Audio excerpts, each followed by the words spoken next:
უზარმაზარი კულტურის ცენტრის შენდება, რომელიც იქნება მართლა მთელი ევროპული ხიდი. ევროპაში არ ვიცი 1000 კაციანი ღია და გადახურვადი ესეთ დარბაზი. აქ გაიმართება აი ყველაზე მაგარი ფესტივალები, ალბათ ევროპაში ერთ-ერთი ყველაზე მაგარი, კარგად უნდა ვიმუშაოთ, რომ ცალკე მოიზრდეთ, მაგრამ ასეთ ბუნებაში, ასეთ დარბაზი აბსოლუტურად უნიკალურია. 2010 წელს სწორედ ამგვარ შეფასებას აძლევდა მიხეილ სააკაშვილი შეკვეთილში მშენებარე საკონცერტო დარბაზს და იქ მიმდინარე სამუშაოებს.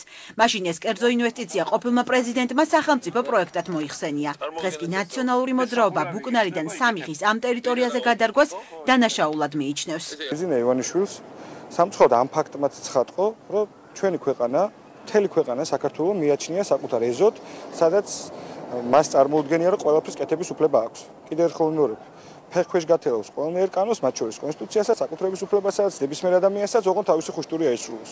ჩვენ გვაქვს მოლოდინი იმისა, რომ ბიზნეს ივანიშვილის ამ დამოკიდებულებას საქართველოს მიმართ შევცვლით. ეს იგივე ტერიტორია. 6 წლის შემდეგ გურიის გუბერნატორის თქმით, მის ადმინისტრაციას პროექტით ასოციაცია ატოს წარმომადგენლებმა გასული წლის 22 სექტემბერს მიმართეს და საკონცერტო დარბაზის მიმდებარედ ინფრასტრუქტურისა და პარკის მოწყობაზე ნებართვა ითხოვეს. ეს 3D ფორმატის წინასწარი ვიზუალია, თუ როგორი უნდა იყოს მუსიკოსთან და ხელოვანთა დენდროლოგიური პარკი. ვიზიტორებს ხეივანში გასეირნებასთან ერთად ცნობილი ვარსკვლავების, სკულპტურებისა და მუზეუმების დათვალიერებაც შეეძლებათ.